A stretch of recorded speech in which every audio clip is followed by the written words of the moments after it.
ओम शांति। आज 29 अक्टूबर 2024 बाबा के आज के महावाक्य सुनेंगे। बाबा ने कहा, मीठे बच्चे, हाँ जी बाबा, आत्मा से विकारों का किचड़ा निकाल शुद्ध फूल बनो। बाप की याद से ही सारा किचड़ा निकलेगा। तो अभी सबसे पहले तो सभी अपने आप को मूल वतन में, अपने मूल स्थिति में स्थित करेंगे।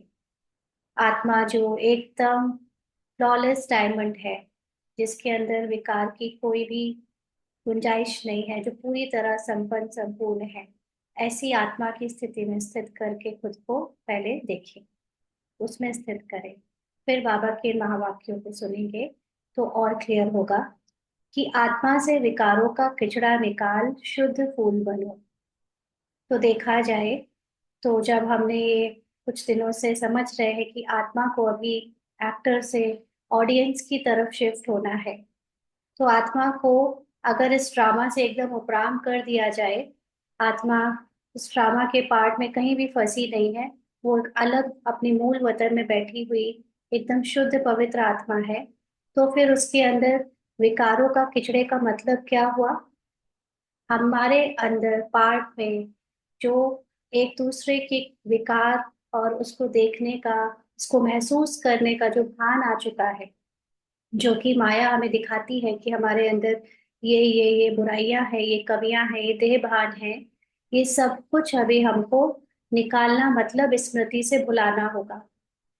क्योंकि आत्मा जब अपने आप को इस ड्रामा के किरदार से अलग देखती है तो वो जानती है वो पूरी तरह शुद्ध है, सभी आत्माएं शुद्ध हैं। लेकिन जब ड्रामा के पार्ट को देखकर उसमें फंस जाते हैं, तो हमें अपने विकार, अपना किचड़ा दिखने लगता है, और दूसरों का भी। तो ऐसे में बाबा कहते हैं कि बाबा की याद से ही सारा किचड़ा निकलेगा। माना मैं आत्मा शुद्ध स्वरूप जो हूँ, वो खुद को याद नहीं रख पाती, इसलिए बाबा को बार बार देखने से मुझे जो संसार का कचरा दिखता है, संसार के विकारों में मेरी बार बार रग जाती है, उससे मैं डिटैच होने लगूंगी, और मेरी स्मृति पूरी तरह से बदलकर विकारी से शुद्ध मेरे संपूर्ण स्मृति में शिफ्ट हो जाएगी। तो देखा जाए तो ये जो ड्रामा की परिस्थितियां आती है ना, इसमें हम बार बार चेक कर सकते हैं कि कहीं मेरे अंदर किसी बात को लेकर कोई घृणा तो नहीं आई, कोई चिड़चिड़ापन तो नहीं आया, कोई क्लेश, यानी कोई अंदर से ईर्ष्या द्वेष, ये अलग अलग विकारों की जो भावनाएं हैं, ये भावनाएं पार्ट में आती रहेंगी अभी। क्योंकि हमारा हिसाब किताब, और कहना चाहिए कि ड्रामा का पार्ट अभी चल रहा है, तो इसलिए जब भी कोई बात आती है तो उस समय तुरंत अपने को याद दिलाओ कि मैं आत्मा हूँ, शुद्ध स्वरूप, पवित्र स्वरूप बाबा के जैसी। लेकिन सामने से जो परिस्थितियां आई, उसमें किसी का कोई दोष नहीं है, लेकिन उसमें ये परिस्थिति या ये व्यक्ति या ये बात ने मुझे मेरे अंदर का किचड़ा दिखाया कि देखो मेरे अंदर अभी आलस से भरा है, मेरे अंदर ईर्ष्या भरी है, द्वेष भरा है, चिड़चिड़ाहट भरी है, ना किसी से नफरत भरी है। अक्सर कोई भी बात जो हम चाहते हैं कि हमारे साथ ना हो, या कोई पर्टिकुलर चीज, पर्टिकुलर व्यक्ति हमारे साथ वैसा व्यवहार ना करे, तो भी अगर वो वैसा करता है और हमको बार बार उससे असहजता होती है, हम बार बार उसमें परेशान होते हैं, एक साफ साफ प्रूफ है कि हम अभी किसी बात से घृणा करते हैं। हम अभी भी चाहते हैं कि कोई परिस्थिति ऐसी हो और कोई परिस्थिति वैसी ना हो। जबकि कल बाबा ने क्या कहा था कि अब तुमको कोई भी इच्छा नहीं रखनी है, अब ये सब कुछ समाप्त हो रहा है, और समाप्त होते होते हमारा किचड़ा निकालने के लिए हमको सब कुछ दिखाया जाएगा कि हमें कुछ पसंद आए चाहे ना आए, क्योंकि पसंद और नापसंद ड्रामा के किरदार को होता है। आत्मा की स्टेज पर पसंद नापसंद जैसा कुछ नहीं रह जाता, वो सिर्फ एक साक्षी होकर बाबा की तरह देखती है, और उसको कोई भी अंदर से ये नहीं होता कि मुझे ये ऐसा चाहिए और ऐसा नहीं चाहिए, है ना। तो अभी विकारों का किचड़ा निकालने का अगर हम ऐसे अभ्यास करेंगे कि मैं पहले क्रोध मुक्त हो जाऊं, मैं काम मुक्त हो जाऊं, मैं लोभ मुक्त हो जाऊं, तो एक एक विकार का किचड़ा निकालना कोई मत, उसका पूरी तरह से वो आपके लिए समाधान स्वरूप नहीं होगा, क्योंकि ये विकार और उसका किचड़ा हमको ड्रामा के पार्ट से मिला है। और जब तक हम ड्रामा के पार्ट से उपराम होकर अपने को अलग नहीं देखेंगे, तब तक ये किचड़ा अंदर कुछ ना कुछ तो आता ही रहेगा। तो अगर ड्रामा के पार्ट से अलग देखें खुद को तो किचड़ा आएगा, लेकिन मैं आत्मा अपने शुद्ध स्वरूप को बाबा की याद में रखकर उस स्मृति से उस कचरे को निकाल दूंगी, माना वो विकार मेरे अंदर से निकल जाएंगे और मैं शुद्ध फूल बन जाऊंगी। आज का प्रश्न है, पवित्र बनने वाले बच्चों को किस एक बात में बाप को फॉलो करना है? पवित्र बनने वाले बच्चों को किस एक बात में बाप को फॉलो करना है?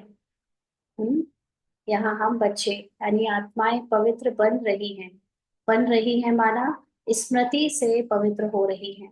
ऑलरेडी जो पवित्र है लेकिन स्मृति से भूल गई थी कि मैं कौन हूँ, अब वो वापस पवित्र बन रही है। हाँ, तो बाबा ने कहा किस एक बात में फॉलो करना है बाबा को? तो बाबा ने उत्तर दिया, जैसे बाप परम पवित्र है, वह कभी अपवित्र किचड़े वालों के साथ मिक्सअप नहीं होता।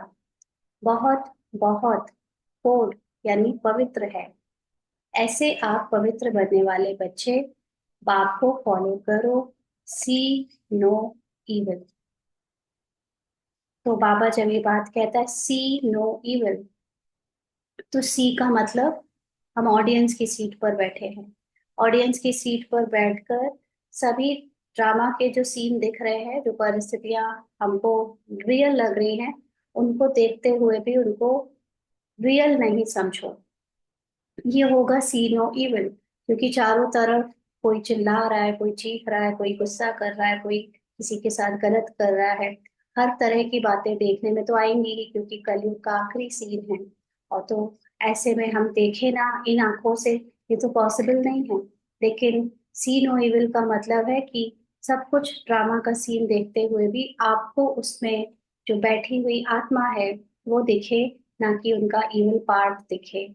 और जैसे बाप परम पवित्र है, इस एक बाप हमको भी बाबा के समान ऐसे ही अपने को फॉलो करना है, माना हमें भी अपना परम पवित्र रूप याद रखना है।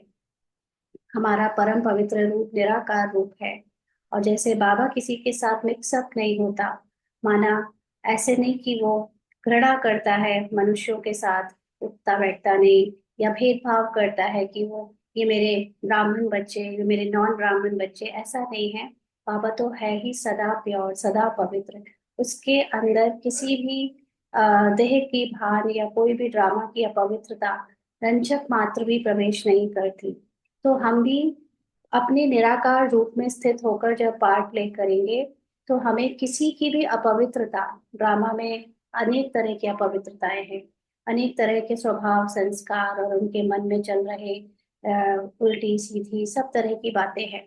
लेकिन हम वो सब देखते हुए भी उसको कभी अपने चित्त पे मिक्स नहीं करेंगे, जगह नहीं देंगे, क्योंकि बाबा कभी भी किसी की फालतू बातों को अपने अंदर जगह नहीं देता, उसको प्रवेश भी नहीं करने देता। तो ऐसे ही हमको भी बाबा की तरह इस चीज को फॉलो करना है। और इसीलिए ना तो हमें कुछ बुरा देखना है, माना देखते हुए भी किसी की पार्ट को नहीं देखना है, उसकी रियल सोल को देखना है। और किसी के बारे में सुनना भी रियल सोल के हिसाब से है, ना कि पार्ट के अकॉर्डिंग। ओम शांति। बाप बैठ बच्चों को समझाते हैं, है तो यह दोनों बाप, ब्रह्मा और शिव बाबा। एक को रूहानी, दूसरे को जिस्मानी बाप कहेंगे। शरीर तो दोनों का एक ही है।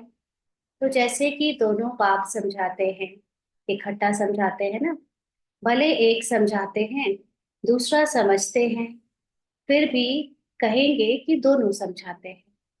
कहने के लिए तो मेजर ज्ञान का सागर शिव बाबा ही है, लेकिन क्योंकि ब्रह्मा के तन से समझाते हैं, तो कभी कभी ब्रह्मा का एक्सपीरियंस भी ब्रह्मा बाबा शेयर करते हैं, इसलिए दोनों को कहेंगे कि वो दोनों ही इस व्रत से समझा रहे हैं। यह जो इतनी छोटी सी आत्मा है, उन पर कितना मैल चढ़ा हुआ है। हम्म मैल चढ़ने से कितना घाटा पड़ जाता है। अब ये बात जब बाबा ऐसे कहता है, तो छोटी सी आत्मा के ऊपर मैल चढ़ा हुआ, ये कौन सुन रहा है? ये एक्टर सुन रहा है। अभी बाबा ऑडियंस से हटकर एक्टर आत्मा से बात कर रहा है। कि तुम्हारे ऊपर कितना मैल चढ़ा है, माना तुम कितने अभी विस्मृत हो गए हो, कितना अपने को इस ड्रामा में डुबोया हुआ है, इसमें फंसे पड़े हो। तो ये मैल चढ़ने से घाटा पड़ जाता है, माना आत्मा की जो मूल शक्तिशाली स्थिति है, पवित्र स्थिति है, हम उससे दूर हो जाते हैं। यह फायदा और घाटा तब देखने में आता है जबकि शरीर के साथ है। तुम जानते हो, हम आत्मा जब पवित्र बनेगी तब इन लक्ष्मी नारायण जैसा पवित्र शरीर मिलेगा। तो अभी क्योंकि हम आत्माएं ड्रामा में फंसी पड़ी हैं, इसलिए अभी हमको कितना भी पुरुषार्थ कर ले हम, लेकिन क्योंकि बार बार ये हिसाब किताब और ड्रामा का किरदार जो बचा हुआ है वो अभी चल रहा है, इसलिए हमारी आत्मा जो है वो बार बार इस शरीर की दुनिया में फंसी है। और जब हम पूरी तरह से ड्रामा एंड होने को आएगा, हमारा पार्ट एंड होने को आएगा तमो प्रधान, तो फिर हमको अपनी अपनी आत्मा की स्मृति की पवित्रता के साथ पवित्र शरीर मिलेगा। अभी आत्मा में कितना मैल चढ़ा हुआ है। हम्म, जितना भी कुछ हम पार्ट में करते हैं, हमको क्या लगता है ये हम कर रहे हैं, ये मेरे अंदर है, ये सारी बुराइयां मेरे अंदर है, ये मेरा, मैंने कितना कुछ किया। ये सारी भान जो है ना, ये मैल है, क्योंकि बुराइयां पार्ट में मिली, स्वभाव, संस्कार, संकल्प, हर चीज तो पार्ट में मिला। आत्मा ने अपने आप से तो कुछ चूज किया नहीं, उसको स्क्रिप्ट के अकॉर्डिंग 5,000 साल में जब जो मिला उसने किया। लेकिन क्योंकि हम ये समझते हैं कि मैंने किया, तो उसका हम पर असर रहता है। हम उसके अकॉर्डिंग अपनी खुशी, अपनी शांति से कॉम्प्रोमाइज कर लेते हैं, क्योंकि हमें लगता है कि वो जो गलत चीजें हैं वो हमने की है, इसलिए हम उसके पश्चाताप में डूबे रहते हैं। तो बाबा कहते हैं जब मधु यानी शहद निकालते हैं तो उनको छानते हैं तो कितनी मैल निकलती है। फिर मधु शुद्ध अलग हो जाती है। हाँ, तो आत्मा भी बहुत मैली हो जाती है। आत्मा ही कंचन थी, बिल्कुल पवित्र थी। इस समय हम भी जब अपने को आत्मा देखें, और देखें क्या मतलब है ही आत्मा, लेकिन जैसे बाबा ने आज कंपेयर किया मधु यानी शहद से, कि जब शहद निकालते हैं तो शहद का जो हनी बी का जो वो वेब होता है, छत्ता होता है, उसकी भी गंदगी उसमें मिल जाती है और बाद में लास्ट में उसको छान कर अलग अलग किया जाता है। तो ऐसे ही इस समय जब मैं आत्मा अपने पार्ट से अलग होने का, किरदार की अटैचमेंट से अलग होने का पुरुषार्थ कर रही हूँ, तो बहुत गंदगी फैलेगी। माना पार्ट अभी और गंदा होगा, बहुत मिक्सअप होगा, कभी ये स्मृति कभी पुरानी स्मृति, दोनों की आपस में बहुत लड़प झड़प रहेगी, क्योंकि कोई भी चीज साफ होने के पहले अच्छे से हिलाई जाती है ना, जैसे वॉशिंग मशीन में कपड़े भी धोते हो, तो पानी जब कपड़े गंदे डालते हैं, साबुन डालते हैं, तो पहले तो वो बहुत गंदा गंदा होता है और फिर अच्छे पानी से धुल के वो साफ अलग अलग हो जाता है। ऐसे ही अभी भी हम देखेंगे कि हम जितना जितना अपने को आत्मा से, सॉरी, ड्रामा से उपराम करने के लिए पुरुषार्थ कर रहे हैं, उतना और अभी हम गंदे होंगे, क्योंकि पार्ट में गंदगी दिखेगी, निकलेगी अभी। तो बाबा कहते लक्ष्मी नारायण का शरीर देखो कितना सुंदर है।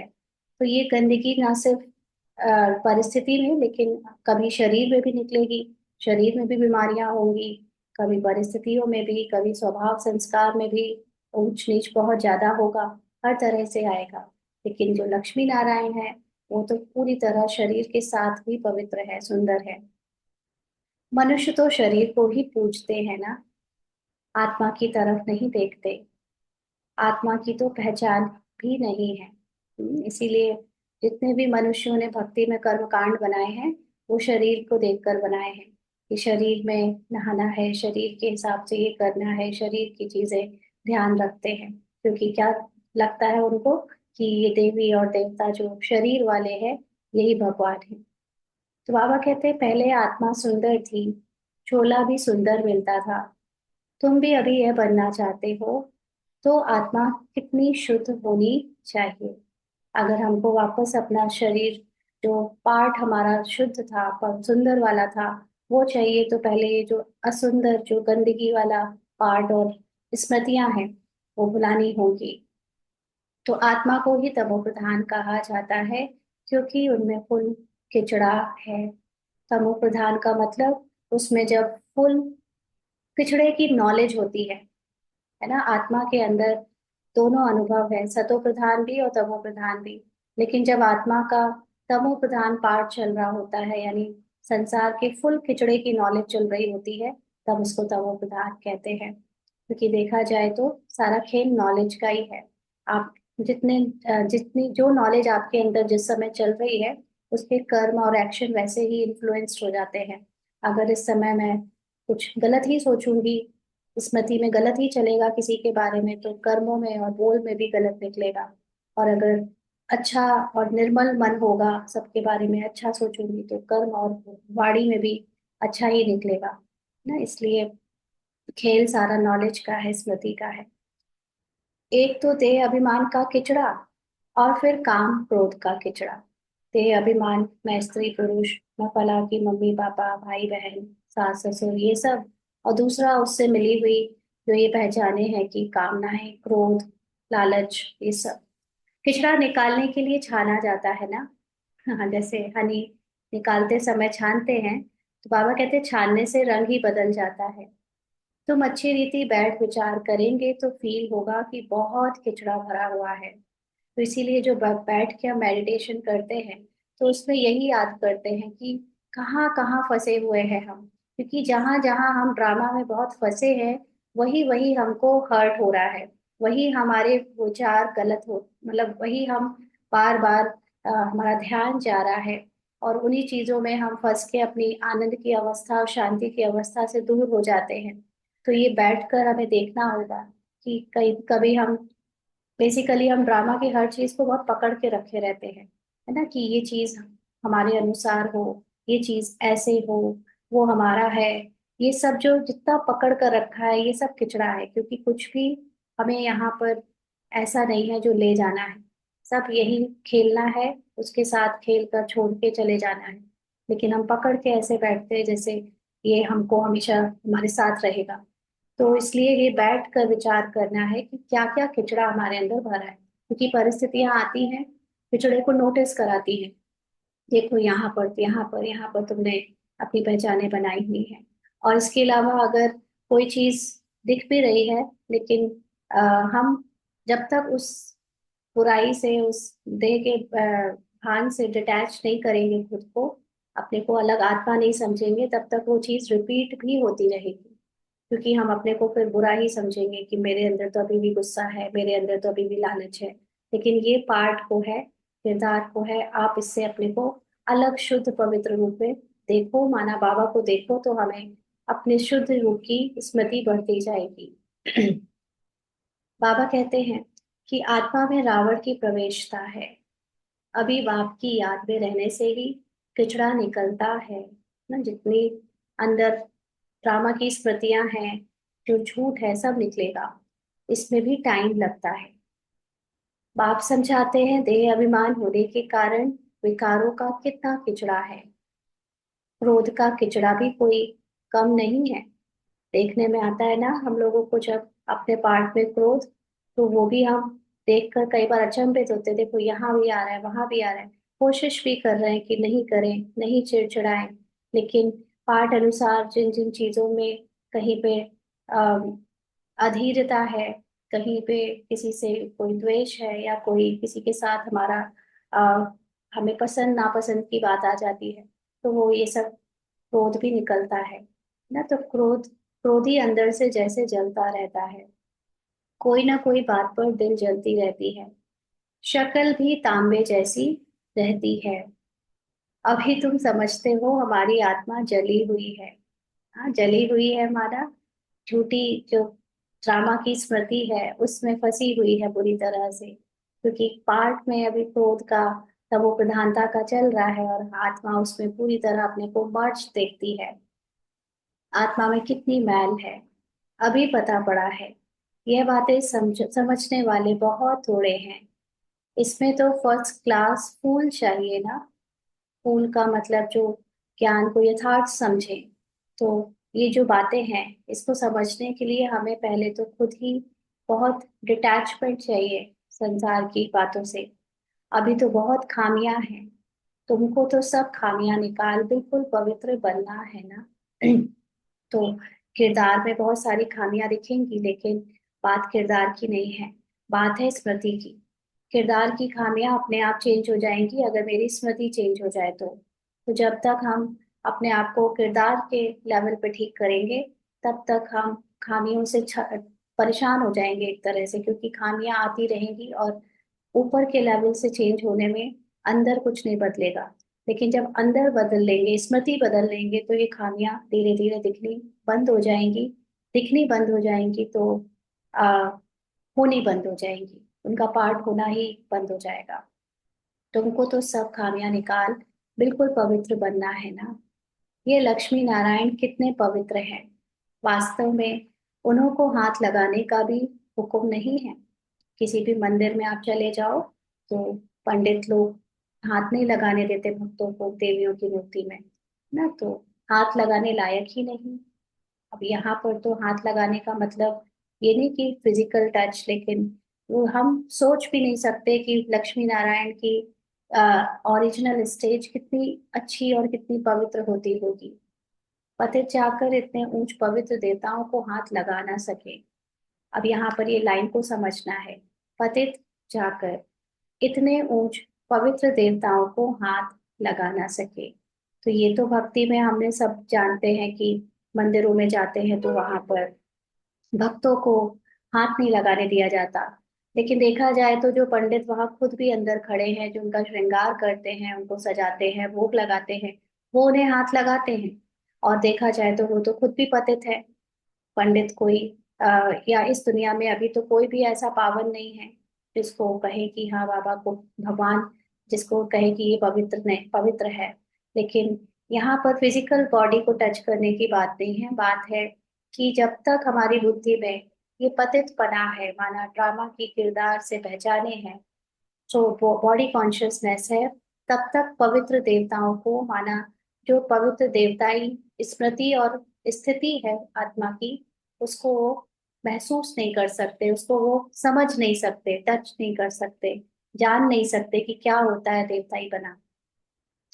तो हाथ लगाने लायक ही नहीं। इसीलिए जो यहाँ पर जितना ड्रामा में डूबा है, उसको उतना मुश्किल होता है बाबा को याद करना या अपनी को आत्मा समझना। और ड्रामा से जो उपराम है, वैराग आ रहा है जिसको, वो आसानी से अपने को डिटैच करके बाबा को याद कर पाता है। बाबा कहते शिव को तो हाथ लगा नहीं सकते। अब देवताओं के बारे में तो, क्योंकि देवता ही एक साकारी पार्ट है जो कि धरती पर होकर गया है, और उसकी पहचान स्मृतियां अभी भी मंदिरों में देखने में आती हैं, कहानियां भी सुनने में आती हैं। तो उसको तो फिर भी थोड़ा बहुत जाना जा सकता है। लेकिन शिव बाबा तो एकदम अव्यक्त है, निराकार है, जिसको ना देखा जा सकता है, ना सुना टच किया जा सकता है। तो उसके बारे में समझना तो और भी पतित के बस की नहीं है। बाबा कहते हैं इसलिए शिव को तो हाथ लगा नहीं सकते। वह है ही निराकार, उनको हाथ लग ही नहीं सकता। वह तो मोस्ट पवित्र है। तो कोई शिवलिंग को टच करने की बात नहीं है। ये है टच करना मतलब हाथ लगाना मतलब समझना, उनके बारे में समझना। वह तो मोस्ट पवित्र है। भले उनकी प्रतिमा बड़ी रखती है, क्योंकि इतनी छोटी बिंदी उनको तो कोई हाथ लगा ना सके। आत्मा शरीर में प्रवेश करती है तो शरीर बड़ा होता है।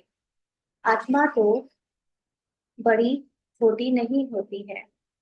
आत्मा तो, हमने जैसे समझा अभी कुछ दिन पहले क्लासेस में, कि आत्मा को नाम, जो रब शब्द दिया है आत्मा, और रूप बिंदु दी है, असल में वो भी नहीं है ना। आत्मा का कोई नाम रूप भी नहीं है। लेकिन फिर भी हम, क्योंकि साकार में कैसे याद करें आत्मा को, कैसे उसके बारे में बात करें, कैसे उसको विजुलाइज करें, इसलिए इतनी पहचान दे रखी है। बाकी वो इससे भी परे है। तो बाबा कहते हैं यह तो है ही किचड़े की दुनिया। आत्मा में कितना किचड़ा है, आत्मा में कितना किचड़ा है, इसको फिर से समझ लेना है ना। अगर एक्टर समझेंगे तो समझेंगे कि मेरे अंदर किचड़ा है, और खुद को ऑडियंस समझेंगे तो आत्मा जो ऑडियंस है वो, उसको देखने की आदत पड़ गई है कि संसार में बहुत बुराई, बहुत किचड़ा, सबकी बुराइयां देखती है। खुद को भी शरीर समझती है तो खुद की भी बुराई देखती है। ये है खिचड़ा देखना, तो खिचड़े को समझना, है ना। तो हम इसमें दोनों पर्सपेक्टिव से समझ सकते हैं। जो डूबा हुआ है आत्मा के रूप में, अपने को एक्टर समझ रहा है, उसको अपने अंदर सफाई करनी है। और जो ऑडियंस बनकर ऊपर से अपनी मूल स्थिति से पार्ट की बुराइयों को और ड्रामा को अभी तक देखता आया, उसको वहां से ध्यान हटाकर बाबा की तरफ ध्यान कर देना है, ताकि संसार का ड्रामा भले बजता रहे, कुछ भी होता रहे, लेकिन मेरी स्मृति साफ हो जाए, क्योंकि खेल सारा स्मृति का है। तो बाबा कहते हैं शिव बाबा बहुत पूर्ण पवित्र है, बहुत पवित्र है। यहाँ तो सबको एक समान बना देते हैं, एक दो को कह भी देते हैं तुम तो जानवर हो। हम्म। जानवरों वाली गालियां भी दे देते हैं उल्टी सीधी। सतयुग में ऐसी भाषा होती नहीं। अभी तुम फील करते हो हमारी आत्मा में बड़ी मैल चढ़ी हुई है। आत्मा लायक ही नहीं है जो बाप को याद करे। हम्म। आत्मा लायक ही नहीं है। माना बेसिक बाबा को समझने के लिए भी आत्मा की मिनिमम एलिजिबिलिटी क्राइटेरिया है कि उसमें कुछ तो इतना पवित्र पना हो कि वो बाबा को समझ भी सके। तो हम बाबा के बच्चे नंबर वार ये इतने लकी हैं संसार के लोगों से, कि संसार में अभी लोग समझ भी नहीं सकते कि भगवान होता क्या है। वो तो नदी को भी भगवान, कंकड़ पत्थर, हाथी बैल सबको भगवान मान लेते हैं। और कहाँ एक भगवान का रियल एड्रेस, रियल पहचान, रियल उनकी आइडेंटिटी, उसको जानना, यहाँ तक कोई वेला ही पहुंच पाता है। और हम बाबा के बच्चे अपने को इतना लकी समझे, भाग्यशाली समझे कि बाबा ने हमको इस लायक बनाया है कि हम उनको समझ पा रहे हैं, है ना। तो बाबा कहते ना लायक समझ, माया भी एकदम उनको हटा देती है। लेकिन अगर बार बार ड्रामा की इंटरेस्ट और ड्रामा की पहचानें उन्हें अच्छी लगती रहती हैं, तो फिर वो यहाँ से चले जाते हैं, उनको फिर ये ज्ञान समझ आना बंद हो जाता है। बाप कितना पोर, आज बाबा ने नया वर्ड यूज किया, पोर। पवित्र शुद्ध है। हम आत्माएं भी क्या से क्या बन जाती हैं। अब आप समझाते हैं, तुमने मुझे बुलाया ही है आत्मा को शुद्ध बनाने के लिए। बहुत किचड़ा भरा हुआ है। बहुत किचड़ा भरा हुआ है। जैसे एक घर होता है, एक कमरा है, कमरे में बहुत सारी फालतू की चीजें, गंदगी भरी पड़ी है। कमरा कहीं नहीं गया, कमरा वही है, लेकिन अगर वो किचड़े की चीजें निकाल दी जाए तो कमरा साफ हो जाता है। ऐसे ही हमारे अंदर जितनी स्मृति में किचड़ा भरा है वो निकाल दी जाए तो आत्मा शुद्ध है। बगीचे में कोई सब फर्स्ट क्लास फूल नहीं होते हैं, नंबरवार हैं। बाबा का ये जो पूरा यज्ञ है, इसको अगर बगीचा कहें तो उसमें भी सब नंबरवार अलग अलग फूल हैं। बागवान है। आत्मा कितनी पवित्र बनती है, फिर कितनी मैली एकदम कांटा बन जाती है। आत्मा में ही देह अभिमान का, काम क्रोध का किचड़ा भरता है। क्रोध भी मनुष्य में कितना है। क्रोध मिला है पार्ट को। आत्मा समझ लेती है कि ये मेरा क्रोध है, ये मैं क्रोध करती हूँ, मैं क्रोधी हूँ, जबकि यही स्मृति धोखे देने वाली है। कितना भी पार्ट में क्रोध का पार्ट आए, लेकिन आत्मा जानती है कि वो सदा ही शांत है, पवित्र है, शुद्ध है। उसके अंदर अति शांति भरी हुई है, वो शांति का सागर है। अगर ऐसे हम बार बार अपने को याद दिलाएंगे तो हमें कभी ये नहीं लगेगा कि मेरे अंदर क्रोध है ना, वो पार्ट में क्रोध है। ये भी समझना है। ये ऑडियंस की सीट से बैठ के देखा जा सकता है, एक्टर तो समझेगा मैं ही हूँ। तो बाबा कहता है क्रोध भी मनुष्य में कितना है। तुम पवित्र बन जाएंगे तो फिर कोई की शक्ल देखने की भी दिल नहीं होगी। आज अभी अगर हम बहुत गहराई से ऑब्जर्व करें तो हमको ज्यादातर ये क्रोध की भी अलग अलग चीजें होती है ना। बाल बच्चे जैसे किसी के साथ थोड़ा इरिटेशन होना, किसी को देखकर फ्रस्ट्रेशन होना, किसी की थोड़ी चिड़चिड़ाहट आना, ये जो अलग अलग बाल बच्चे हैं क्रोध के भी, वो क्यों आते हैं? क्योंकि हम पार्ट में डूबे होते हैं और पार्ट के अकॉर्डिंग वो बचना होता है। लेकिन जैसे जैसे हम पाठ से उपराम रहना सीख जाएंगे, हमको अपनी आत्मा की शुद्ध पवित्र स्थिति में स्थित रहने के अलावा और कोई इंटरेस्ट नहीं होगा। तब हम देखेंगे कि यहाँ नीचे जो पाठ बज रहा था उसमें अभी तक हम डूब कर क्रोध करते थे या गलतियां देखते थे या धैर्य अधीर अधीर हो जाते थे, वो धीरे धीरे उपराम होते जाएंगे। देखते हुए भी हमें दिखेगा नहीं। कोई हमारे साथ पार्ट में सीन बजा रहा है, लेकिन हमें उसका कुछ फर्क पड़ेगा नहीं। तो जैसे शक्ल देखने की भी दिल नहीं होगी, माना अभी जो डूब रहे हैं, फिर वो बिना डूबे हम उपराम होकर सब देखते रहेंगे। तो बाबा कहते हैं सी नो इविल। आप देखना, बहुत इसको नोटिस करना कि कभी भी पार्ट में आपको किसी के साथ ऊपर नीचे होता है ना, तो वहां आप कितने डूबे हुए हो उस ड्रामा के सीन में, इसीलिए हो रहा है। आप उपराम हो जाओ, फिर आपको कोई फर्क नहीं पड़ता।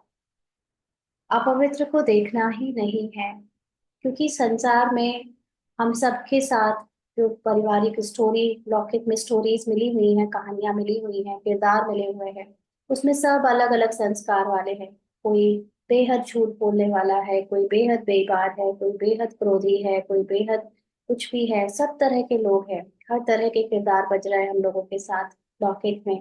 लेकिन वो जो पार्ट है, वो पार्ट अपवित्र है, आत्मा शुद्ध है।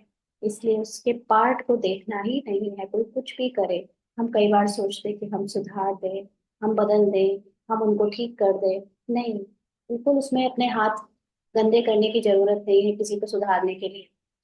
क्योंकि इस समय हमें सिर्फ अपना दामन बचाना है ना, दूसरों का जैसा पार्ट है वो उनको पहले से मिला हुआ है। तो बाबा कहते हैं आत्मा पवित्र बन पवित्र नया चोला लेती है, तो फिर किचड़ा देखती ही नहीं। देखना ही, जैसे आत्मा ऑब्जर्वर है, तो आत्मा को जब दिखना बंद हो जाता है कचरा, तो कचरे की दुनिया भी गायब हो जाती है उसके सामने से। इसीलिए बाबा इस समय हम सबका पुरुषार्थ स्मृति का करा रहा है कि अपने को आत्मा की स्मृति में स्थित कर लो। तो देह भान में जो ये गंदी दुनिया दिख रही है, और उसमें सारे सीन गंदे, सारे उल्टे सीधे हो रहे हैं दुनिया में, वो होने बंद हो जाएंगे। होने मतलब आपको दिखने बंद हो जाएंगे, तो होने बंद हो जाएंगे। तो इसलिए आत्मा पवित्र बन पवित्र नया चोला लेती है, तो फिर किचड़ा देखती ही नहीं। किचड़े की दुनिया ही खत्म हो जाती है। अंडरलाइन। हम्म। तो यहाँ पर जैसे जैसे आप पुरुषार्थ में आगे बढ़ोगे, आपको पता चलेगा कि कुछ भी स्थूल नहीं है। ये जो बाबा बार बार महाविनाश की बात बाहर के लिए करता है, एक्चुअली हमारे अंदर की स्थिति चेंज होते ही, बिना हिंसा हुए बाहर की सीन भी चेंज हो जाएंगे। जैसे एक मूवी में होता है ना, एक बैकग्राउंड स्टेज में चला, फिर पीछे आजकल तो वो वाली स्क्रीन आने लगी है ना स्टेज पे, कि बाहर आगे स्टेज पर एक्टिंग हो रही है और पीछे आ, जो लाइटिंग वाली स्क्रीन लगी है उसमें अलग अलग बैकग्राउंड्स चल रहे हैं। अगर युद्ध का आया तो युद्ध का बैकग्राउंड चल जाएगा, फिर कहीं सागर का, कहीं पहाड़ों का, पीछे से बैकग्राउंड चेंज होता रहता है और आगे एक्टर एक्टिंग करता रहता है। तो ऐसे ही हम लोगों के साथ भी होगा। जैसे जैसे मैं हम एक्टर्स अपनी स्मृति में शिफ्ट हो जाएंगे, पवित्र स्मृति में चले जाएंगे, बैकग्राउंड अपने आप चेंज हो जाएगा। देखने में लग रहा है कि महाविनाश और ये और वो होना है, एक्चुअली वो सब कुछ इतना बाहर दिखेगा ही नहीं जब अंदर सब बदल जाएगा। तो बाप समझाते हैं तुम में तेरे अभिमान में आकर कितना किचड़ा बन पड़े हो, पतित बन पड़े हो। बच्चे बुलाते भी हैं बाबा, हमारे में क्रोध का भूत है। बाबा, हम आपके पास आए हैं पवित्र बनने। जानते हैं बाप तो है ही एवर प्योर। हाँ, बाबा तो है ही ओशन ऑफ नॉलेज, उसके अंदर सारी नॉलेज है। इसीलिए वो कचरा देखते हुए भी प्रभावित नहीं होता, और पवित्रता देखते हुए भी प्रभावित नहीं होता। उसके अंदर कचरे की नॉलेज भी है, तो पवित्रता की भी नॉलेज है। ऐसे हाईएस्ट अथॉरिटी को सर्वव्यापी कहकर कितना डिफेम करते हैं।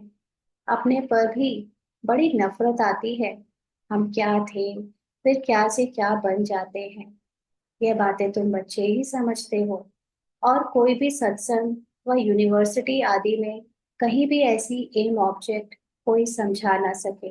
देखा जाए तो मेजॉरिटी 99% जो भक्त हैं उनके अंदर तो समझ भी नहीं है कि वो इस तरह के आत्मा के ज्ञान को समझ पाए। इसलिए वो तो अंधविश्वास में जीते रहते हैं, भले ही वो देखने में कितने बड़े बड़े बड़े प्रेसिडेंट हैं, चाहे वो बड़ी कंपनीज के मालिक हैं, चाहे वो अरबपति क्यों ना है, लेकिन अगर आंखें बंद करके हाथ जोड़कर ऐसे खड़े हैं, माना वो एकदम क्या है, ड्रामा में डूबे हुए अज्ञानी, अज्ञानी तो नहीं कहेंगे बट बेसमझ है। हाँ, क्योंकि उन्हें समझ ही नहीं है सत्य की। तो बाबा कहते हैं अभी तुम बच्चे जानते हो हमारी आत्मा में कैसे किचड़ा भरता गया है। दो कला कम हुई, फिर चार कला कम हुई, किचड़ा भरता गया, माना विस्मृति होते गए, फालतू झूठी दुनिया को सच मानने लगे और वो झूठी दुनिया की स्मृति पक्की होती गई। इसीलिए कहा ही जाता है तमो प्रधान। कोई लोभ में, कोई मोह में जल मरते हैं। इस अवस्था में ही जल जलकर मर जाना है। तो बाहर का विनाश क्या किसी को मारेगा, यही सबको अंदर से मारे जा रहा है। आत्मा के जो पार्ट में लोभ और मोह का चल रहा है इस समय, कि उसी से अनेकों को हार्ट अटैक, अनेकों को अलग अलग बीमारियां हो रही हैं, और उसी से आधे लोग जा रहे हैं। अभी तुम बच्चों को तो शिव बाबा की याद में ही शरीर छोड़ना है, जो शिव बाबा ऐसा बनाते हैं। इन लक्ष्मी नारायण को ऐसा बाप ने बनाया ना, तो अपने को कितनी खबरदारी रखनी चाहिए। तूफान तो बहुत आएंगे, तूफान माया के ही आते हैं। अंडरलाइन ना, सारे तूफान अंदर आएंगे, बहुत कचरा निकलेगा अपना। तो उसको देख कर डर नहीं जाना कि हम तो बदल ही नहीं पा रहे, हम तो और ही बेकार हो गए। नहीं, वो पार्ट के जितने भी 63 जन्म में हमने अच्छे बुरे सब बजाया है वो सब निकलेगा। लेकिन मैं आत्मा ऑडियंस की सीट पर बैठ जाऊं तो मेरे लिए ये देखना आसान हो जाएगा, और देखते हुए भी बाबा की तरफ दृष्टि रहेगी, तो हमें ये परेशान नहीं करेगा माया का तूफान। बाबा कहते हैं जैसे शास्त्रों में कहानी लिखती है हनुमान आदि की, कहते हैं भगवान ने शास्त्र बनाए हैं। भगवान तो सब वेदों शास्त्रों का सार सुनाते हैं। भगवान ने तो सदगति कर दी, उनको शास्त्र बनाने की क्या दरकार। हाँ, भगवान को अगर शास्त्र बनाने होते तो फिर वो खुद क्यों आता। इसलिए वो तो अभी शास्त्रों से भी परे ले जाने आया। अब बाप कहते हैं हियर नो इविल, अब और कुछ मत सुनो। ये भक्ति के कर्म कांड की बातें, पंडित जी की बातें, और वो जो फोरकास्ट करने वाले ज्योतिषों की बातें, ये सब कुछ भी मत सुनो। जो बाबा कह रहा है अब उसको समझो और उसको ही धारण करो। इन शास्त्रों आदि से तुम ऊंच नहीं बन सकते हो। मैं तो इन सब से अलग हूँ, कोई भी पहचानते नहीं। बाप क्या है किसी को पता नहीं है। बाप जानते हैं कौन कौन मेरी सर्विस करते हैं, अर्थात कल्याणकारी बन औरों का भी कल्याण करते हैं, वही दिल पर चढ़ते हैं। कोई तो ऐसे भी हैं जिनको सर्विस का पता ही नहीं। तुम बच्चों को ज्ञान तो मिला है कि अपने को आत्मा समझो और बाप को याद करो। अभी 1 मिनट के लिए सभी अशरीरी होकर पहुंच जाएं परम धाम में। वैसे तो वहीं पे बैठे होना चाहिए सब, वहीं से सुनना है। ठीक है, बाबा की याद में।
आगे बाबा कहते हैं भले आत्मा शुद्ध बनती है, शरीर तो फिर भी यह पतित है ना।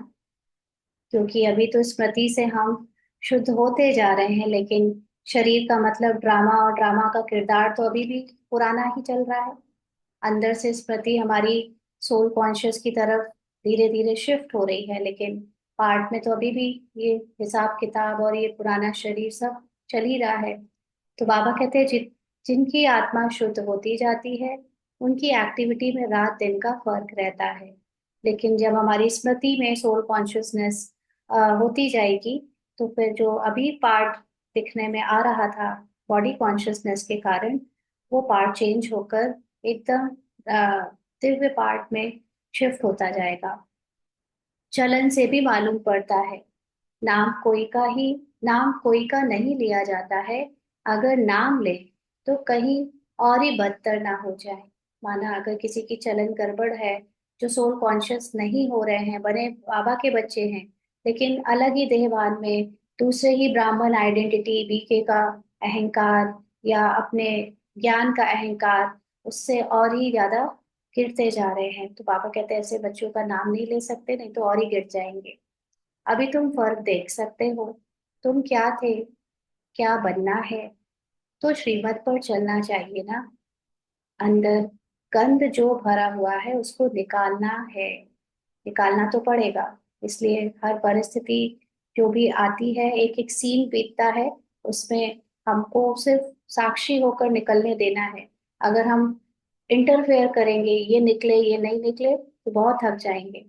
तो इसलिए सिर्फ अपने को आत्मा समझ मुझे बाबा की याद में रहने का ध्यान रखना है, मेहनत करनी है। बाकी पार्ट में जो बना है वो निकलने दो, क्योंकि अब मशीन बाबा ने चालू कर दी है। ये बाबा की मशीनरी है, इसको हमको चलने देना है। तो बाबा कहते हैं लौकिक संबंध में भी कोई कोई बहुत गंदे बच्चे होते हैं, तो उनसे बाप भी तंग हो जाते हैं। कहते हैं ऐसा बच्चा तो ना होता तो अच्छा था। फूलों के बगीचे की खुशबू होती है, परंतु ड्रामा अनुसार किचड़ा भी है।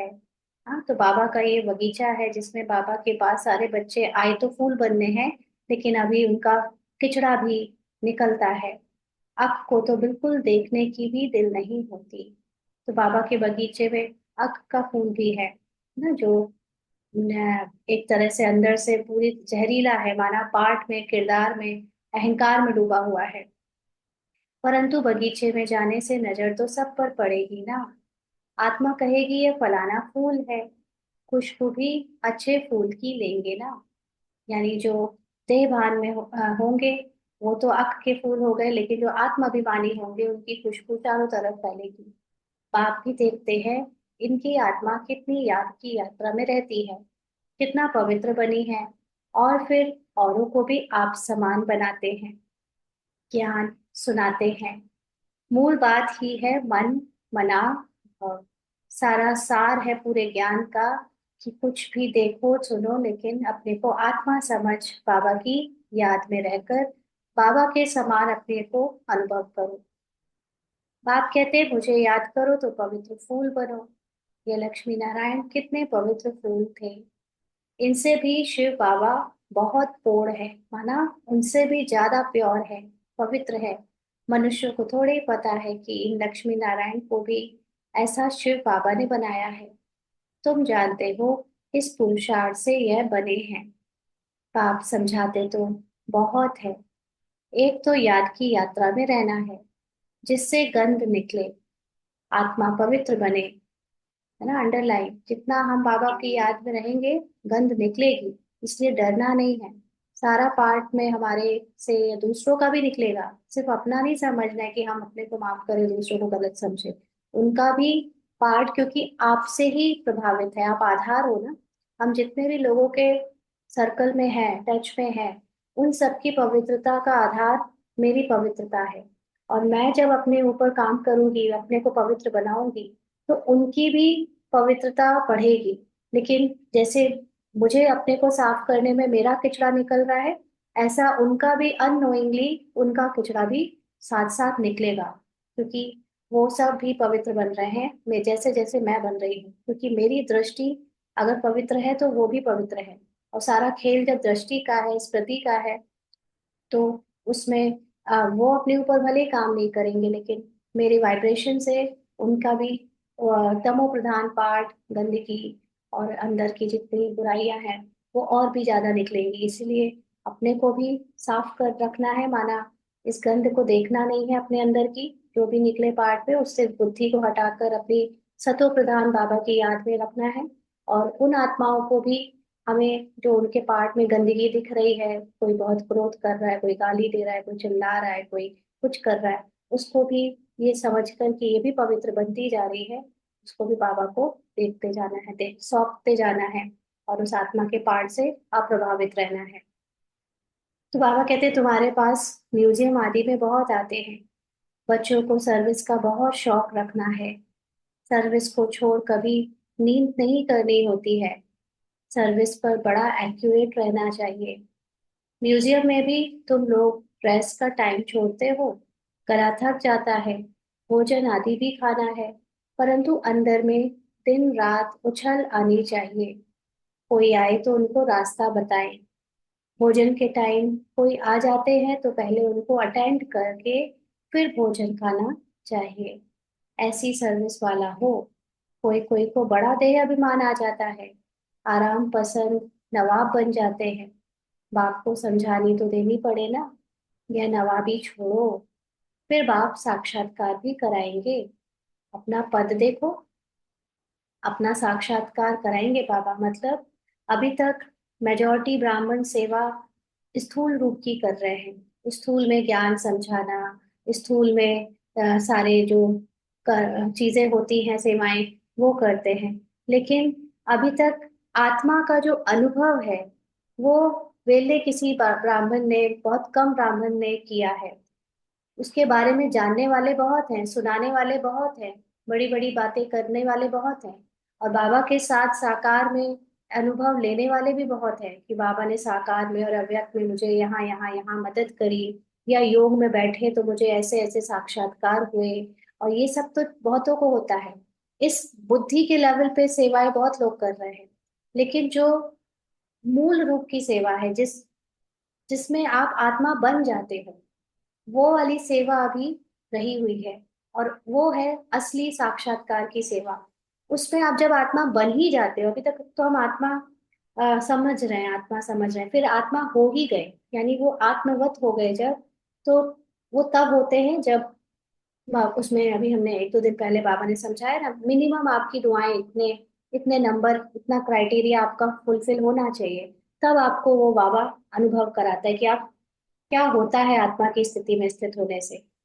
तो इसलिए बाबा ने पहले देह भान को तोड़ने के लिए स्थूल सेवाएं दी है, कि आपको जो भी खाना बनाना है, प्रदर्शनी समझानी है, सामान इधर उधर उठाना रखना है, गाड़ियां चलानी है, बाबा की घर की जो भी सेवाएं हैं वो सब करनी है। उससे पहले तो नवाबी हटे, शरीर की जो भी अहंकार है, भान है, उससे निकले, फिर धीरे धीरे ज्ञान के अंदर सूक्ष्म में जाए। लेकिन अगर कोई ये सब ड्यूटी भी करते हुए अंदर से ईमानदार नहीं है ना, उसमें भी अहंकार रखा हुआ है, तो वो कहाँ से आत्मा को समझेगा, कहाँ रुक टिकेगा वो आत्मा में। इसलिए पहले तो उतनी नवाबी हटाए, फिर बाबा साक्षात्कार कराएंगे। अपना पद देखो ना, हम लोग इतनी जब बात करते सोल कॉन्शियस, सोल होता क्या है, सोल कॉन्शियस कईयों को तो अभी तक ये अनुभव प्रश्न होता होगा, ये क्या होता है, कैसे होता है सोल कॉन्शियस, उसमें क्या ये लोग बात करते रहते हैं, ऐसे भी होता होगा किसी को। तो बाबा कहते देह अभिमान का कुल्हाड़ा आपे ही अपने पांव पर लगाया है। माना ये जो ड्रामा से मिली हुई पहचाने हैं, उसके बेस पर अहंकार खुद ही ने तो बनाया है। मैं तो फला हूँ, मैं तो, मुझे तो ये ड्यूटी मिली है, मुझे तो बहुत अच्छा काम मिला है, तो उससे अपने आप को शरीर के भार में और फंसा लिया है। बहुत बच्चे बाबा से भी रीस करते हैं। हाँ बाबा, क्योंकि ये रीस शब्द जो है, जिसका मतलब होता है कंपटीशन करना, है ना, तो किसी के साथ मन में द्वेष रखना, ये होता कब है, जब खुद को शरीर समझते हैं। और बहुत सारे लोग बाबा को ब्रह्मा के शरीर में देखते हैं, मानव शरीर देखते हैं, इसलिए वो बाबा से भी कंपटीशन करने लग पड़ते हैं। अरे, यह तो शिव बाबा का रथ है, इनकी संभाल करनी पड़ती है। यहाँ तो ऐसे हैं जो ढेर दवाइयां लेते रहते हैं, डॉक्टरों की दवाई करते रहते हैं। कई बार ब्रह्मा बाबा, क्योंकि बुजुर्ग शरीर था, उनके तन में जब शिव बाबा आते थे तो कभी उनकी शरीर की मसाज करनी पड़ती थी, क्योंकि बॉडी धीरे धीरे वो हो रही थी, वृद्ध हो रही थी। कभी उनको दवाइयों के लिए थोड़ा ज्यादा देखभाल करवानी पड़ती थी। तो कोई कोई उनको देख कर कंपटीशन करता था कि ब्रह्मा बाबा का भी तो ऐसा होता है, हम क्यों नहीं कर सकते, है ना। तो बाबा कहते हैं कि वो तो उनको तंदुरुस्त रखना है, लेकिन बाबा, ब्रह्मा बाबा तो फिर भी इतनी वरिष्ठ उम्र में और इतना कुछ ऑलरेडी बहुत हेल्दी थे दूसरों के कंपैरिजन में। बाबा कहते हैं यहाँ तो इतने हैं कि जो दवाइयाँ ही खाते रहते हैं। भले बाबा कहते हैं कि शरीर को तंदुरुस्त रखना है, परंतु अपनी अवस्था को भी देखना है ना। पूरा ध्यान सिर्फ शरीर की देखभाल में है। शरीर की मसाज, शरीर की फिजियोथेरेपी, शरीर की अलग अलग बीमारियों का दवाइयाँ खाना, शरीर के लिए दूर दूर के डॉक्टरों से इलाज कराना। लेकिन वो जो आत्मा है, उसकी अवस्था का कहाँ ध्यान रखा जा रहा है? उसको भी तो देखना है, वही तो मुख्य है। तो बाबा कहते तुम बाबा की याद में रहकर खाओ तो कभी कोई चीज नुकसान नहीं करेगी। अंडरलाइन। इसका कारण ये है, बाबा की याद में रहकर खाना मतलब अपने को आत्मा समझना। और जब हम अपने को आत्मा समझते हैं तो शरीर के लिए हमने अभी तक इतने जो डर बैठाए हैं कि रात को दही खाएंगे तो कोल्ड हो जाएगा, इस समय हम ये करेंगे तो हमको वो हो जाएगा, चावल खाएंगे तो बीमारी हो जाएगी, ये सारे शरीर की भान की बातें हैं। और इस शरीर की बातों में फंसकर हम जब उसके भान के साथ भोजन करते हैं तो उसका शरीर पर नेगेटिव इम्पैक्ट दिख भी जाता है। लेकिन जब मैं आत्मा हूँ तो मुझे कोई भी शरीर की चीज नुकसान कर ही नहीं सकती। और शरीर की चीज को शरीर को देना है, आत्मा तो उससे अलग है। इसलिए वो आत्मा की जो शक्ति है वो उस भोजन में भी जब भर जाएगी और वो उस भोजन को पवित्रता के साथ खाएगा तो उसको नुकसान नहीं करेगी। तो याद से ताकत बढ़ जाएगी, भोजन बड़ा शुद्ध हो जाएगा। परंतु वह अवस्था है नहीं। माना इतना किसी के अंदर अ, अ, आत्मा पर पूरा फोकस है ही नहीं। आत्मा की स्थिति पर जो बिलीफ होता है, जो विश्वास होता है, इतना किसी में है ही नहीं कि वो पूरे तरह से सब कुछ आत्मा पर छोड़ दे। कभी भी शरीर की बुद्धि लगाते रहते हैं, शरीर के हिसाब से देखते हैं। बाबा तो कहते हैं ब्राह्मणों का बनाया हुआ भोजन उत्तम ते उत्तम है, परंतु बाबा ने आज परंतु लगाया है, वह तब जबकि याद में रहकर बनाओ। है ना। हम लोग कई बार जैसे इस ये अपने कभी पुराने ऐसे पास्ट में कुछ लोगों के यहाँ गई ऐसे लौकिक में, लेकिन वहां पर इसने भोजन करने से जब मना किया तो उनके यहाँ पर एक दो लोग ज्ञान में चलते थे। और वो कहते थे कि हमारे यहाँ दीदियां भी आती हैं, हम लोग तो दीदियों को बना के भी खिलाते हैं, दीदी खा लेती हैं, आप भी खा लो। तो इसने नहीं खाया, इसने कहा नहीं, मतलब ये इसकी बात नहीं है कि आप बीके हो तो ठप्पा लग गया तो आपका खा लिया जाएगा। है ना। आप बहुत दिन से मुरली सुन रहे हो तो आपका खा लिया जाएगा। बात है कि आपके अंदर अवस्था में कितना अंतर है। अभी भी आपका मेरा पोता, मेरी दादी, मेरा मेरा ये, मेरा वो, मेरा घर, मेरा परिवार, ये लगा पड़ा, फिर आप कितने भी बीके हो। ऐसी आत्माओं के खाने का कोई फायदा नहीं जो इतनी अभी मोह में घुसी हुई है कि मैं, मेरा मेरा मेरा। तो ये तो सिर्फ ऊपर का कर्म कांड हो गया कि ऊपर से हमने मुरली सुन ली, ऊपर से हम दीदी दीदी सेंटर हो जाते हैं, ऊपर से सब कर रहे हैं, बट अंदर तो सारा वही ड्रामा से पहचान, वही ड्रामा की अहंकार, पीके होने का भी अहंकार। हाँ, ये सब तो ऐसे भोजन में कोई शक्ति नहीं। भोजन वो जो बिना आसक्ति के बनाया जाए और जिसको बनाने के समय बाबा अपने को आत्मा समझकर बनाया जाए। और सदा, सिर्फ उस समय नहीं लेकिन हमेशा ही उसको याद रहे कि वो आत्मा वो प्राण है शरीर के किरदारों से, ड्रामा की कहानियों से। तब उस भोजन में शक्ति होती है, तब वो भोजन उत्तम होता है। ऐसे ही नहीं कि हर वीके का भोजन भी उत्तम होता है, ऐसा बिल्कुल नहीं है। तो बाबा कहते हैं इससे अच्छा तो फ्रूट खा लो या कुछ नहीं खाओ ना। तो याद में रहकर बनाने से उनको भी फायदा और खाने वाले को भी फायदा होगा। अक भी तो बहुत है ना। अक माना दुख देने वाले, वही देहभान वाले, शरीर के देह में इतने फंसे हैं। बाबा कहते हैं यह बेचारे क्या पद पाएंगे। बाप को तो रहम पड़ता है, परंतु दास दासिया बनने की भी नूंद है। इसमें खुश नहीं होना चाहिए। विचार भी नहीं करते हैं कि हमको ऐसा बनना है। दास दासियां बनने से फिर साहूकार बने तो अच्छा है। दास दासियां रख सकेंगे, साहूकारों के पास भी वहां पे दास दासियां होंगी, कम से कम साहूकार तक का तो पद ले सके। बाप तो कहते हैं निरंतर मुझ एक को याद करो, सिमर सिमर सुख पाओ। भक्तों ने फिर सिमरनी वाला बैठ बनाई है। यह भक्तों का काम है। क्या करते हैं भक्त? ज्ञान तो कुछ है नहीं, चाहे जो बोल दो। पंडित जी ने बोला यहाँ पानी डाल दो तो पानी डाल दिया, पंडित जी ने बोला यहाँ फूल चढ़ा दो फूल चढ़ा दिया, पंडित जी ने कहा माला ऐसे ऐसे फेर दो तो फेर दी, पंडित जी ने कहा लाओ 1,000 एक रुपया तो ले लो। है ना, तो कुछ दिमाग नहीं चलाना, बस हाथ जोड़कर खड़े हो जाना, ये भक्तों का काम है। तो बाबा कहते हैं बाप तो सिर्फ कहते हैं अपने को आत्मा समझो, बाप को याद करो, बस। बाकी कोई जाप ना करो, ना माला फेरो। बाप को जानना है, उनको याद करना है, क्योंकि अभी भी बाबा के बच्चों ने बाबा को जाना नहीं है अच्छे से। बाबा बाबा कहते हैं, बाबा के महिमा गाते हैं, कोर्स भी कराते हैं, लेकिन अभी भी बाबा को जाना नहीं है। जो कितने भी लोग हैं जो कोर्स कराते हैं, बट यथार्थ जिसने बाबा को जान लिया उसने स्वयं को जान लिया, और जिसने स्वयं को जान लिया उसने ड्रामा को जान लिया। और फिर उसके लिए फिर ये बात बाकी चीजें बहुत इजी हो जाती हैं। बाबा कहते मुख से बाबा बाबा भी कहना थोड़ी है, तुम जानते हो वह हम आत्माओं का बेहद का बाप है। उनको याद करने से हम सत्व प्रधान बन जाएंगे, अर्थात आत्मा कंचन बन जाएगी। कितना सहज है, परंतु युद्ध का मैदान है ना। तुम्हारी है ही माया से लड़ाई, ये देह भान ड्रामा झूठी स्मृतियों से लड़ाई। वह घड़ी घड़ी तुम्हारी बुद्धि का योग तोड़ती है। जितने जितने विनाश काले प्रीत बुद्धि है, उतना पद होता है। हम्म। जितने जितने विनाश काले, यानी जितना जितना हम अपने अंदर के झूठी पहचानों का विनाश करते जा रहे हैं और बाबा के साथ प्रीत जोड़ते जा रहे हैं, उतना हमारा ऊंचा पद होता है। सिवाय एक के और कोई की भी याद ना पड़े। इसीलिए जो एकादशी का व्रत रखा जाता है, कल था ना एकादशी का व्रत, तो क्या होता है एकादशी के व्रत में? वो दुनिया वाले समझते हैं 15 दिन में एक बार आता है और तो एकादशी करना है, 24 एकादशी करना है, पता नहीं क्या क्या। लेकिन एकादशी जिसका सिर्फ एक से ही सारा संबंध है, जिसका जिसके अंदर सिर्फ हर समय मैं आत्मा और मैं बाबा के साथ, बस इतना ही जिसका पूरे समय याद है, उस वो है सच्ची एकादशी। बाकी तो कर्म कांड में चाहे कुछ भी खाते पीते रहो और चाहे जहाँ चले जाओ एकादशी करने, है तो इसलिए बाबा के सिवा कोई और याद भी ना पड़े। कल्प पहले भी ऐसे निकले हैं जो विजय माला के दाने बने हैं।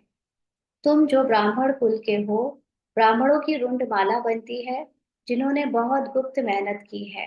अंडरलाइन, बहुत गुप्त मेहनत की है। अभी जो मेहनत दिखती है ना, वो गुप्त नहीं होती। जितने भी आपका नोटिस हो रहा है, जितना पुरुषार्थ, वो गुप्त कहाँ हुआ? कि आप 4 घंटे बैठकर योग लगा रहे हो, आप बहुत बड़े बड़े सेवाएं कर रहे हो, इसमें गुप्त कहाँ है? इसमें तो सब दिख रहा है। गुप्त तो वो है जो किसी को पता ही नहीं चल रहा। इसीलिए जो सन्यासी पहाड़ों पर हिमालय वगैरह में जाकर तपस्या करते थे, उनको ढूंढने वाले पीछे पीछे जाते थे कि वो दिख जाए, और वो गायब हो जाते थे, पता ही नहीं चलता था कहाँ गए। इतनी गुप्त तपस्या होती थी उनकी, होती है अभी भी। तो ऐसे ही यहाँ पर भी जो बिल्कुल गुप्त रूप से अंदर ही अंदर आत्मा होने का अभ्यास कर रहे हैं, वो गुप्त मेहनत है। ज्ञान भी गुप्त है ना। बाप तो हर एक को अच्छी रीति जानते हैं। अच्छे अच्छे नंबर 1 जिनको महारथी समझते थे, वह आज है नहीं। देह अभिमान बहुत है, बाप की याद रह नहीं सकती। माया बड़ा जोर से थप्पड़ मारती है, बहुत थोड़े हैं जिनकी माला बन सकेगी। तो बाप फिर भी बच्चों को समझाते हैं, अपने को देखते रहो, हम कितने पवित्र देवता थे, फिर हम क्या से क्या किचड़ा बन गए हैं। अब शिव बाबा मिला है तो उनकी मत पर चलना चाहिए ना। कोई भी देहधारी को याद नहीं करना है, कोई की भी याद ना आए। चित्र भी कोई का नहीं रखना है, एक शिव बाबा की ही याद रहे। शिव बाबा को शरीर तो है नहीं, वह भी टेम्पररी लोन लेता हूँ, यह भी टेम्पररी लोन लेता हूँ। तुमको ऐसा देवी देवता लक्ष्मी नारायण बनाने के लिए कितनी मेहनत करते हैं। बाबा आत्माभिमानी सोल कॉन्शियस बनाने के लिए कितनी मेहनत करता है। बाप कहते हैं हम तुम हमको पतित दुनिया में बुलाते हो, तुमको पावन बनाता हूँ, फिर पावन दुनिया में मुझे बुलाते ही नहीं हो। बाबा को नहीं बुलाते। बाबा का मतलब ज्ञान। जब हम भूल जाते हैं कि हम कौन हैं, तब हमको जानने की जरूरत पड़ती है कि कोई आओ और बताओ कि हम कौन हैं, तब बाबा आता है। और लेकिन सतयुग में तो हम जानते हैं कि हम कौन हैं। वहां आकर क्या करेंगे? उनकी सर्विस ही पावन बनाने की है। माना जब हम भूल जाते हैं तब याद दिलाने की सेवा बाबा की है। आप जानते हैं कि एकदम जलकर काले कोयले बन गए हैं, पूरी तरह भूल गए अपना शुद्ध पवित्र वो फ्लॉलेस डायमंड स्वरूप। और एकदम काला जो कार्बन होता है जिससे खुद डायमंड निकलता है, वो काला काला कोयला खुद को समझने लगे हैं। बाप आए हैं तुम्हें गोरा बनाने। अच्छा। मीठे मीठे सिकीलते बच्चों प्रति माता पिता बाप दादा का याद प्यार और गुड मॉर्निंग। रूहानी बाप की रूहानी बच्चों को नमस्ते। हम रूहानी बच्चों की रूहानी बाप दादा को याद प्यार गुड मॉर्निंग और नमस्ते बाबा, शुक्रिया, थैंक यू बाबा। धारणा के लिए मुख्य सार। पहला पॉइंट, सर्विस में बड़ा एक्यूरेट रहना है। रात दिन सर्विस की उछल आती रहे। सर्विस को छोड़ कभी भी आराम नहीं करना है। बाप समान कल्याणकारी बनना है। तो सर्विस में बड़ा एक्यूरेट रहना है। ये एक तो हो गया फिजिकल सेंस में, कि फिजिकल सेंस में हम हमेशा ध्यान रखें समय का, अपने चाल चलन का, और जो भी सेवाएं आए पहले उसको करें, फिर अपना दूसरा काम करें। लेकिन एक जो मेन सर्विस होती है वो है अपने को आत्मा समझना। ये है सबसे बड़ी सेवा। और इस सेवा में बिल्कुल भी आराम नहीं करना है। माना चलने दो, ड्रामा में हो जाने दो, अभी मम्मी पापा बने रहने दो, बाद में समझेंगे कि मैं आत्मा हूँ। ऐसा नहीं, बहुत एक्यूरेट रहना है। एक एक कर्म करते, एक एक सीन बीते तो देखो अंदर स्मृति में क्या रहा। अंदर किसी का कुछ बनकर काम किया, किसी का कुछ समझकर उसमें फंसे रहे, या उससे बाहर निकलकर फिर सीन बजाया या बजता हुआ देखा।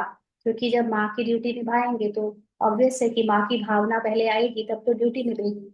लेकिन वो भावना को देखने वाली आत्मा अलग है, कि माँ की भावना से जो माँ का पार्ट रोल प्ले कर रही है, वो किरदार अलग और मैं आत्मा इससे अलग। ये ध्यान बहुत एक्यूरेसी से रखना है। तो बाबा के समान कल्याणकारी बनना है। एक की याद से प्रीत बुद्धि बन, अंदर का कचरा निकाल देना है। तो अब कभी कभी यही होता है ना, जब और दिन बुरे हो जाते हैं और समय ड्रामा में दिखता है कि खराब आ गया है, तो हम थोड़ा सा बाबा को छोड़कर यहाँ ताबीज बनवाने चले जाते हैं, यहाँ दर्शन करने चले जाते हैं, वो फलाना फलाना दूसरे गुरुजी के पास चले जाते हैं, फिर किसी दीदी भैया के पास भी चले जाते हैं।